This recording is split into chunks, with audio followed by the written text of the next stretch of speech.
Buenas noches, bienvenidos a Sala de Prensa de Noticias Caracol Ahora, el canal digital más visto en nuestro país. Mi nombre es Catalina Vargas y para mí es un gusto acompañarlos esta noche con el tema del día, el llamado a juicio del expresidente Álvaro Uribe Vélez, tal vez el primer llamado a juicio que se hace contra un expresidente y el primer juicio que deberá enfrentar un exmandatario ante un juez de conocimiento. Es la noticia de este martes, la noticia que llena todos los espacios de prensa en este momento. La noticia se anunció hacia las 11 de la mañana en el búnker de la Fiscalía, en la primera reunión que sostuvo la fiscal Luz Adriana Camargo con la prensa, con los periodistas, con los reporteros judiciales de la capital del país. Fue allí donde dio a conocer este importante anuncio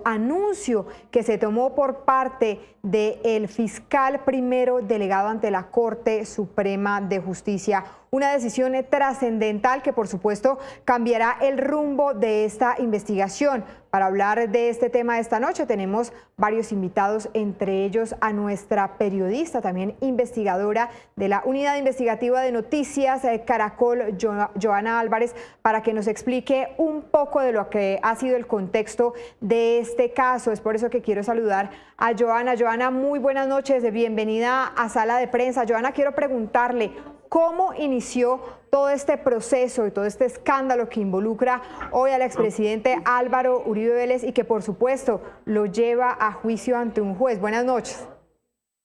Hola Catalina, muy buenas noches, mucho gusto saludarla y a todas las personas que se sintonizan a esta hora en el programa. Este caso comenzó hace varios años precisamente con una denuncia que interpuso el senador Iván Cepeda y que fue archivada por la Corte Suprema de Justicia, que no encontró mérito para investigar al senador, pero sí para iniciar una investigación contra el expresidente Álvaro Uribe por presunto soborno y manipulación de testigos.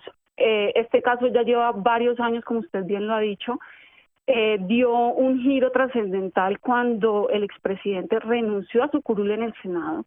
Por tanto, la competencia para continuar el proceso, la investigación y el juzgamiento ya no eran de la Corte Suprema, sino de la Fiscalía. Durante 4 años la Fiscalía ha sido reiterativa e insistente en que este caso debe ser cerrado, pero esa tensión que se creó con los jueces de la República por cerrar el caso, pues tuvo su punto final este martes ya con la decisión de continuar el llamado a juicio, lo que significa que en los próximos días pues vamos a ver el desfile de testigos de todos estos exparamilitares que aparecen en el expediente y que los indican pues de haber participado en estos delitos.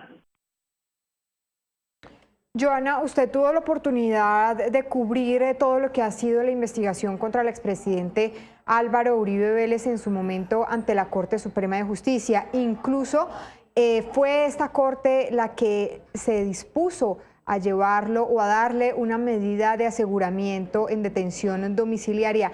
¿Cómo se llevó a cabo ese proceso? ¿Cómo usted recuerda la decisión de la Corte Suprema frente a esa medida de aseguramiento que se impuso en contra del exmandatario? Bueno, esta investigación es una investigación que tiene como factor determinante que muchas de las evidencias se fueron tomando en tiempo real en las cárceles del país.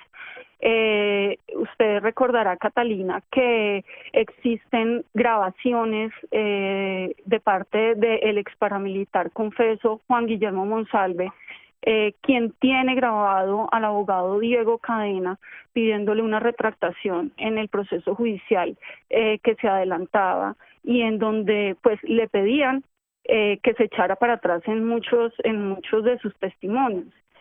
Esto es determinante en el expediente, así como muchas grabaciones que se tomaron a los testigos de interceptaciones telefónicas que se realizaron, además de pagos que también aparecen de parte del abogado Diego Cadena y que los jueces han dicho también de manera reiterada en estos 4 años que se deben discutir en sede de juicio, dado que sí hay inferencia razonable de que se pudieron haber cometido delitos con estas personas.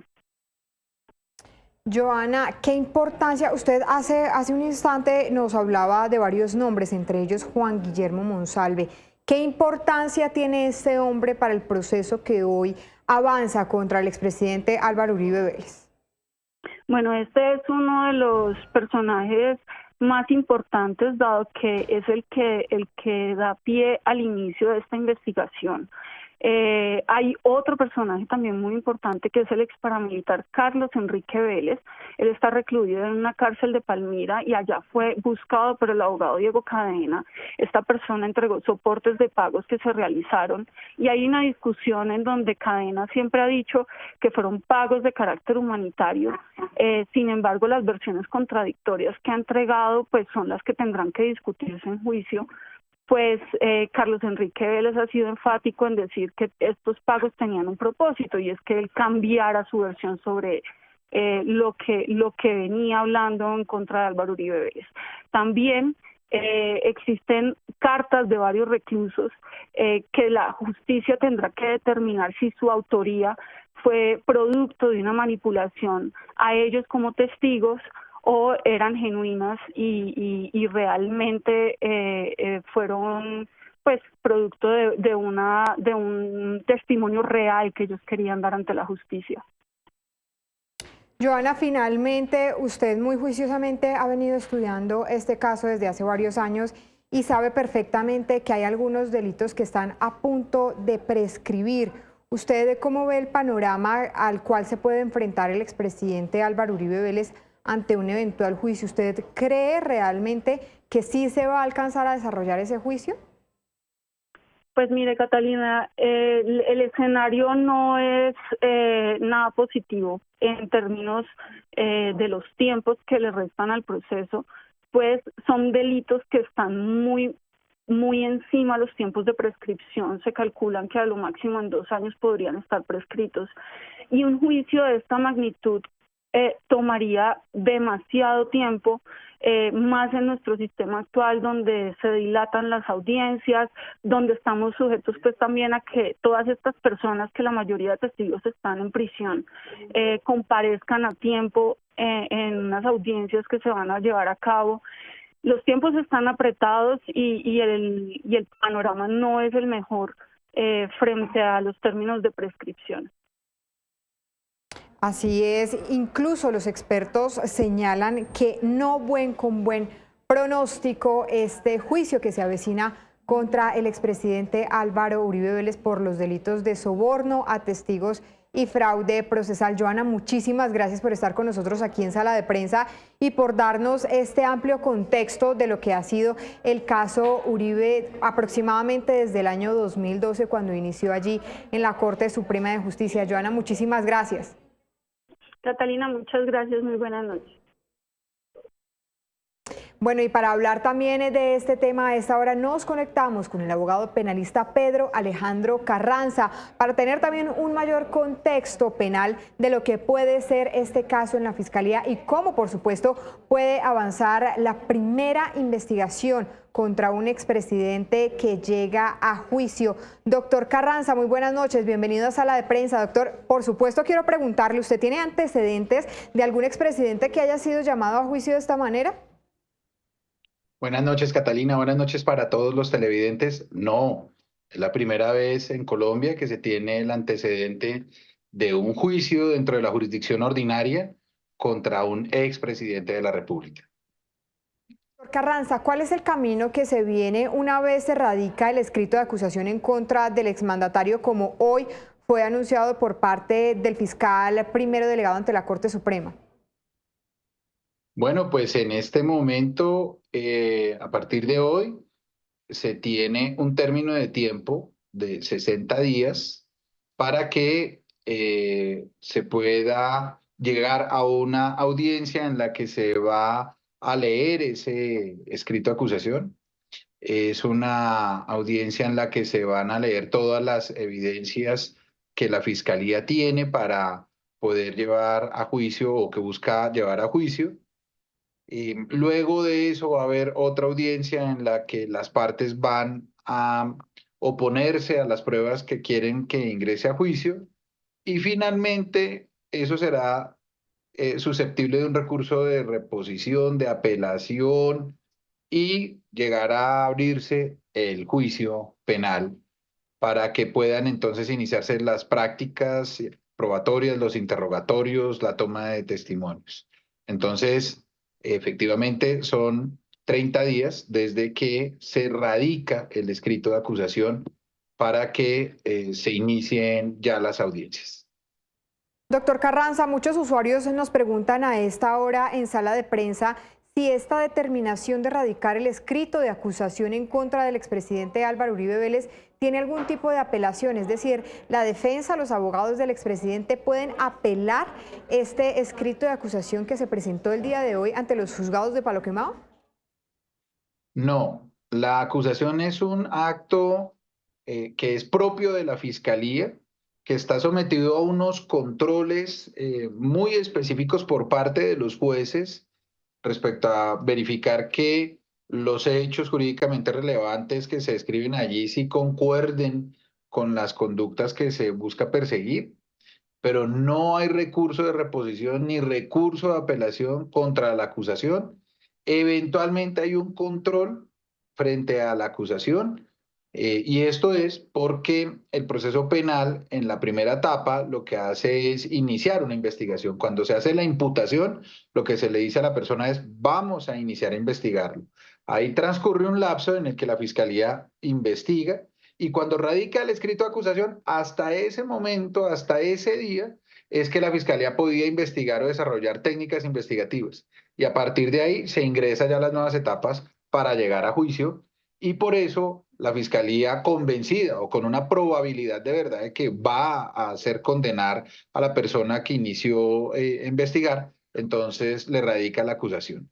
No hay recursos y esto lo hace ya la Fiscalía con una convicción de que hay probabilidad de verdad en su teoría del caso.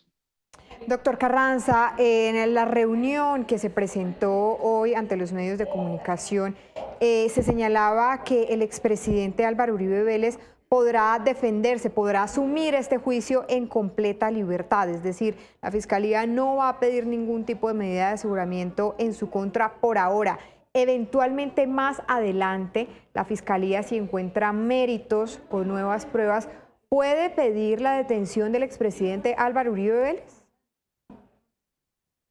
Pues efectivamente la medida de aseguramiento que le dictaron era para prevenir unos fines constitucionales, como es el de no afectar los testigos o afectar las pruebas. Pero ya dada la radicación de la acusación, se va a descubrir y se le va a correr traslado a él de todo lo que la Fiscalía tenía reservado, de todo lo que la llevó a la convicción hoy de pensar que puede haber una responsabilidad penal por parte de él. Entonces, ahí ya, digamos, no vale la pena volver a dictar una medida de aseguramiento en ese sentido. Tendrían que suceder cosas extraordinarias, cosas muy llamadas pues al orden, como para que se llegaran a dictar medidas de protección para los testigos en caso de que llegaran a sufrir. Esas las puede dictar es el juez del caso, del juicio, o llegar a buscar una medida preventiva de aseguramiento de forma extrema. Yo considero que eso no va a pasar y que efectivamente el expresidente Uribe estará en libertad durante todo el juicio.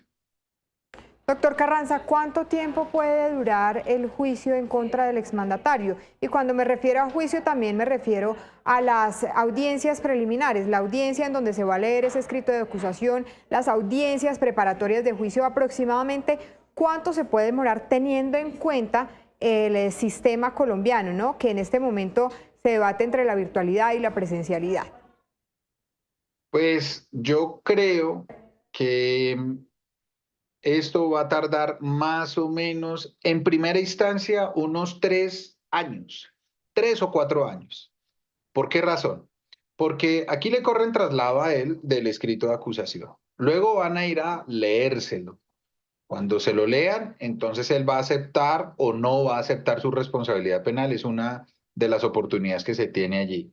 En ese momento se va a explicar si fue clara la acusación o no fue clara y le van a hacer traslado de todos los elementos de prueba que tenga la fiscalía, todo lo que tenga, lo bueno, lo malo para la investigación, todo se lo tienen que entregar. Eso va a tener, dice la ley, un término de 30 días para analizar esas pruebas. Eso casi nunca se cumple, Catalina. Eso es una cosa irreal. Entonces, solamente desde el momento de la lectura hasta el de la entrega van a transcurrir, creo yo, unos 60 días. Y de aquí a que le lean, van a transcurrir, puede llegar a pasar otros 30 días. Es decir, que solo para que le lean van a pasar 3 meses. Después de eso, entonces él recibirá pruebas si se las entregan bien, si es correcto, si corresponde todo como se leía en la acusación. Entonces se procederá a hacer también el descubrimiento por parte de la defensa del doctor Uribe para decir con qué se van a defender y cómo van a contrarrestar esos elementos con fines probatorios que la fiscalía ha entregado. Eso ya pasa a diciembre, creo yo, octubre, noviembre. Luego viene una discusión sobre qué prueba es legítima, necesaria, útil, pertinente, ilegal, cuál debe excluirse, cuál no debe entrar. Y esas audiencias, esos debates pueden ser más de 3 audiencias. Y tienen, es sí, recurso de reposición y recurso de apelación. Es decir, que todo el año entrante, por lo menos hasta mitad de año, si es que se hicieran audiencias muy cercanas cada 3 meses, podría llegar a saberse con qué pruebas inicia juicio. Y según lo que sabemos, el 20 de agosto del 2026 estaría ya confirmada la prescripción de los delitos que se le acusan. Es Ahí decir, que justamente, esto... ahí justamente, doctor Carranza, quiero preguntarle por qué usted tiene el cálculo del 20 de agosto de 2026. Explíquenos un poco cuándo prescribe el delito de soborno y cuándo prescribe el delito de fraude procesal. Bueno, pues lo que sucede, Catalina, es que los dos delitos se van a conmutar, es decir, a él no se le va a poner una sanción por un delito e independientemente otra por otro delito. Según dice la fiscalía en la acusación, será en calidad de determinador. Entonces, a eso hay que hacerle unos cálculos que es restar la sexta parte de la pena que le impongan. Los dos delitos tienen la misma pena, de 6 a 12 años. Y los dos delitos entonces dicen que se cometieron al tiempo, como una especie de concurso entre los dos en la realización. Entonces, esto quiere decir que la pena le puede quedar a él de 3 a 10 años, haciendo el descuento como determinador y conjugando los dos delitos. Se partiría de 3 años más un tanto adicional por los delitos si los llegan a dejar en concurso y las circunstancias pues que encuentren los jueces. Eso depende mucho de la acusación, depende mucho de la valoración del juez. En cualquier caso, Catalina, si observamos, el presidente Uribe, el expresidente Uribe, fue vinculado formalmente al proceso o le fue definida su situación jurídica el 4 de agosto del 2020. Es decir, a partir de ese día, la Sala de Instrucción de la Corte Suprema de Justicia, cuando lo imputó, porque así fue como finalmente se entendió, sucedió porque eso era otra ley, pero a partir del 4 de agosto del 2020 se entiende que fue la imputación del expresidente Uribe. A partir de ahí O sea, es a tienes que partir de contar allí que 6 se años. empieza, es a partir de allí que se empieza a contar el término, desde la imputación de cargos. Exactamente. Entonces, a partir del 4 de agosto del 2020, cuenta 6 años. Eso nos da a nosotros que el 20 de agosto del 2026, más o menos, es el término de tiempo en el que habrá prescripción de los delitos. Y para esa época, Catalina, no habrá sentencia sobre todo en primera instancia de estos delitos, por lo que te explico. Solo este año va a suceder, si todo transcurre bien, si no hay problemas con los despachos judiciales, si no hay paro judicial, si la tecnología funciona adecuadamente, si los profesionales del derecho que defienden no tienen ningún problema de salud, ningún impedimento, una fuerza mayor. Si eso sucede así, este año va a haber lectura de la acusación y seguramente descubrimiento recíproco de las pruebas Y el año entrante iniciarán tal vez las audiencias para objetar qué pruebas entran o no. Eso será objeto de reposición y apelación. Eso va al tribunal y vuelve. O sea, el año entrante se va en eso. Ahí ya estamos en el año 2025. Y de ahí Doctor, hacia adelante. o sea que usted cree que realmente el expresidente no alcance a llegar a juicio teniendo en cuenta estos términos. Digamos que la prescripción de los No. delitos se lleve a cabo el 20 de agosto de 2026. Sí, según mis cuentas, él sí llega a juicio. Lo que no llega es una condena. O sea, no, Porque no llega ni en a condena agosto ni a del absolución. 2026, sí, en agosto del 2026 estarán practicando testimonios, interrogatorios, realizando diligencias. Cada vez que se hace una diligencia, una práctica probatoria, es susceptible de diferentes controles. O sea, a pesar de que eso tiene previamente unos espacios, unos ámbitos para debatir la legalidad, para debatir si es prudente o no, si es pertinente, si es útil, si es necesario. Cuando se está practicando la prueba pueden suceder muchísimas cosas. Es que realmente las pruebas nacen es ahí, en esa etapa de juicio, cuando se controvierte la versión, cuando se interroga al testigo, cuando se ataca su credibilidad, su verosimilitud, su veracidad, solo ahí. Y eso es susceptible también de actuaciones defensivas de las partes.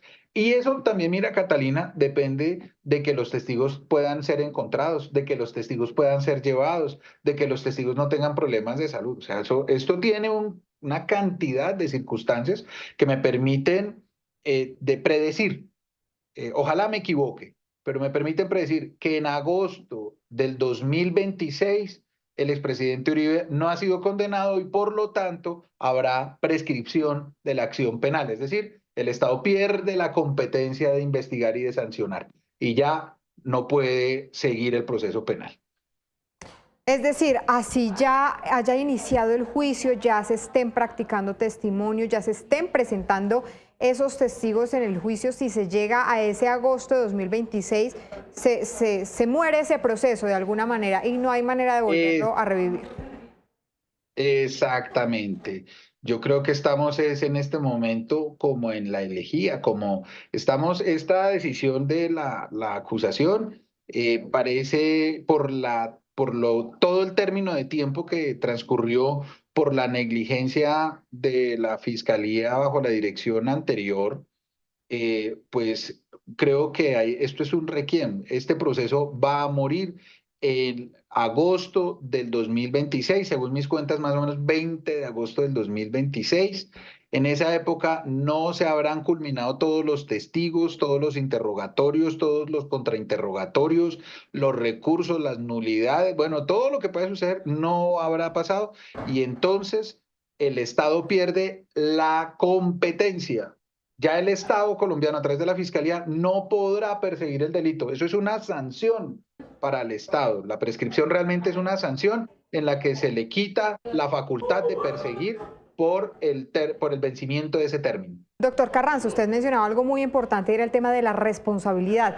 Entonces aquí, ¿quién tiene la responsabilidad de que este caso esté a punto de prescribir? Usted me mencionaba que la Fiscalía anterior. Sí, efectivamente.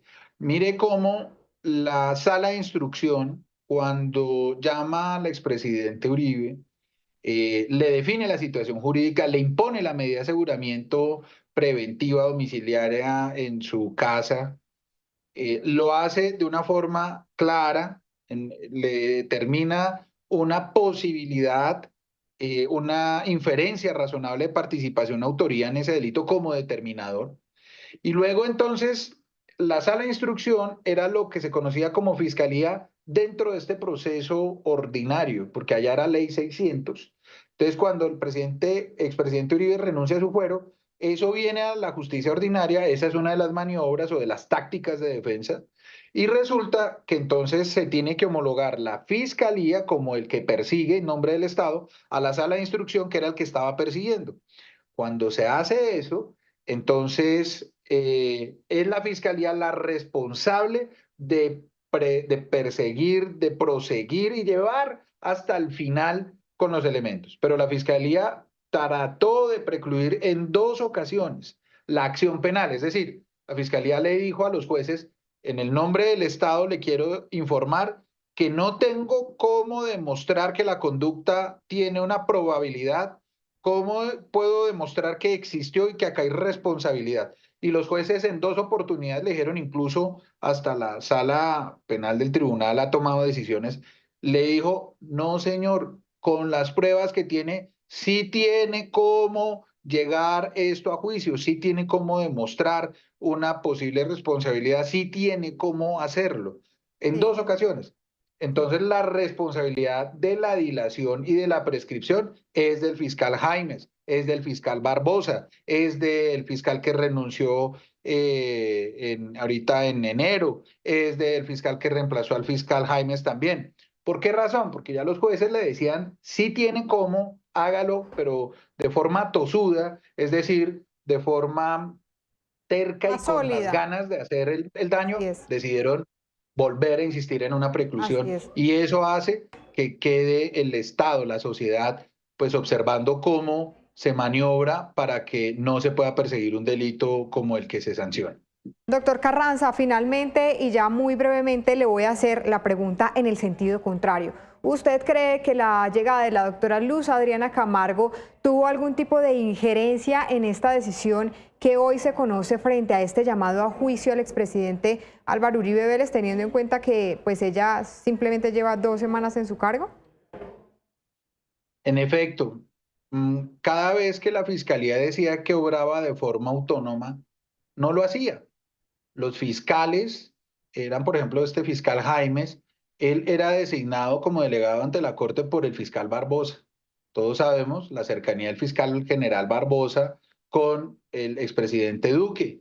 Todos conocemos pues que el expresidente Duque fue expresidente de Colombia gracias a que Álvaro Uribe Vélez lo apoyó, lo nominó, lo señaló.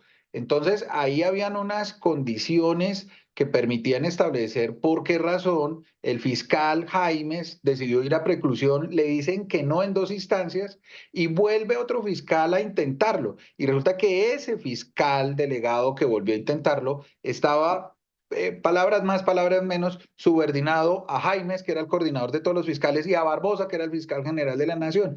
Entonces, sí hay una responsabilidad de la administración anterior y sí existe ahora con la fiscal nueva, con la doctora Luz, una independencia. Yo creo que esto significa para el país que se han roto unas cadenas y que se han roto unos compromisos con los que la fiscalía estaba siendo politizada e instrumentalizada. Eso es lo que significa aquí esta acusación. Así el expresidente Uribe llegue a gozar de una inocencia por la pérdida de competencia del Estado por la prescripción. Bueno, es el panorama jurídico que nos entrega a esta hora de la noche el doctor Pedro Alejandro Carranza frente a este llamado a juicio al expresidente Álvaro Uribe Vélez. Por primera vez en la historia de Colombia se conoce que un exmandatario se va a enfrentar a juicio en la justicia ordinaria. Doctor Carranza, muchísimas gracias por estar con nosotros aquí en Sala de Prensa. A todos ustedes, mil gracias. Y así cerramos esta sala de prensa de hoy, pero continúen con toda la programación de Noticias Caracol Ahora. ¡Feliz noche!